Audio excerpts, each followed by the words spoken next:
प्रशिक्षणार्थियों BEd second year course 7B pedagogy of history यानी हिंदी शिक्षण का पेपर। टॉपिक फर्स्ट, इतिहास शिक्षण की प्रकृति, विषय वस्तु विश्लेषण क्या है। टॉपिक दूसरा, कक्षा 6 के पाठ्यक्रम का आलोचनात्मक विश्लेषण और अपनी पसंद के प्रकरण पर एक पाठ योजना तैयार कीजिए। यानी कक्षा 6 के पाठ्यक्रम का आलोचनात्मक विश्लेषण आपको पढ़ना है और कोई भी एक प्रकरण पर आपको पाठ योजना बनानी आ सकती है। टॉपिक तीसरा, जीवनवर्त विधि यानी इतिहास शिक्षण में महत्व, यानी केस स्टडी का इतिहास शिक्षण में क्या महत्व आपको पढ़ना है और नाट्य विधि को स्पष्ट करना है। इन दोनों विधियों को आप पढ़ने हैं। यानी जो आपका पार्ट बी होता है जिसमें आपको 5 क्वेश्चन करने हैं, उसमें ये टॉपिक आवश्यक रूप से दोहराए जा सकते हैं, आपको अच्छी प्रकार से पढ़ने हैं। पार्ट सी यानी आपको जो बड़े 3 क्वेश्चन आते हैं, उसमें टॉपिक नंबर 4, अनुदेशनात्मक उद्देश्यों से तात्पर्य, ब्लूम द्वारा उद्देश्यों के वर्गीकरण को स्पष्ट कीजिए। यानी अनुदेशनात्मक उद्देश्य क्या है, इससे क्या तात्पर्य है, ये आपको पढ़ना है।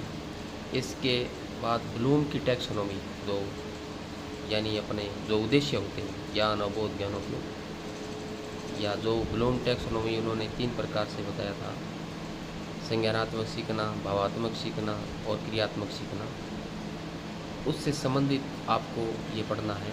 और उसके यानी ब्लूम की टैक्सोनॉमी का वर्गीकरण स्पष्ट करना है, ये आप पढ़ना है, काफ़ी महत्वपूर्ण है, एग्ज़ाम में पूछा जा सकता है। इसके अलावा छोटे क्वेश्चन भी ब्लूम की टैक्सोनॉमी से संबंधित पूछे जा सकते हैं, तो आप जब ये बड़ा क्वेश्चन तैयार करेंगे तो वो भी आपके क्वेश्चन तैयार हो जाएंगे। अगला टॉपिक 5वां, इतिहास शिक्षण में सामुदायिक स्रोतों एवं मुद्रित स्रोतों के प्रयोग से शिक्षण को किस प्रकार प्रभावी बनाया जा सकता है। आपको केवल अपने विचार व्यक्त करने हैं। यानी इतिहास शिक्षण में सामुदायिक स्रोत, मुद्रित स्रोत और प्रयोग से, यानी जो प्रयोगात्मक होते हैं, उससे शिक्षण को किस प्रकार प्रभावी बनाया जा सकता है, तो इससे संबंधित आपको लिखना है। छठा, इतिहास शिक्षण द्वारा अंतर्राष्ट्रीय सद्भावना और राष्ट्रीय एकता का विकास करना किस प्रकार संभव है। अपने उत्तर को उदाहरण से स्पष्ट कीजिए, या पढ़ने महत्वपूर्ण आ सकता है। कक्षा 9 से संबंधित आपकी पसंद से 40 मिनट की पाठ योजना बनानी आ सकती है। यानी यहाँ प्रकरण आपको दिया भी जा सकता है और आप पे छोड़ा भी जा सकता है। यदि प्रकरण दिया होगा तब तो आपको पाठ योजना उस प्रकरण पे बनानी पड़ेगी, और यदि आपको अपनी पसंद के अनुसार दिया है तो फिर आप कोई भी प्रकरण में पाठ योजना बना सकते हैं।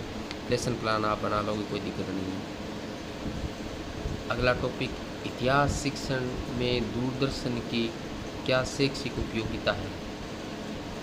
इतिहास शिक्षण में दूरदर्शन की क्या उपयोगिता होती है, उसका विस्तृत वर्णन आपको करना है। यानी इसका पूरा विस्तृत टॉपिक को देख लेंगे, ये बड़ा क्वेश्चन आएगा इससे संबंधित। तो इस प्रकार आप इतिहास शिक्षण का जो पेपर है उसकी तैयारी आप अच्छी प्रकार से करें। सभी प्रशिक्षणार्थियों को एग्ज़ाम के लिए बेस्ट ऑफ लक। आशा करता हूँ आपका एग्ज़ाम अच्छा हो।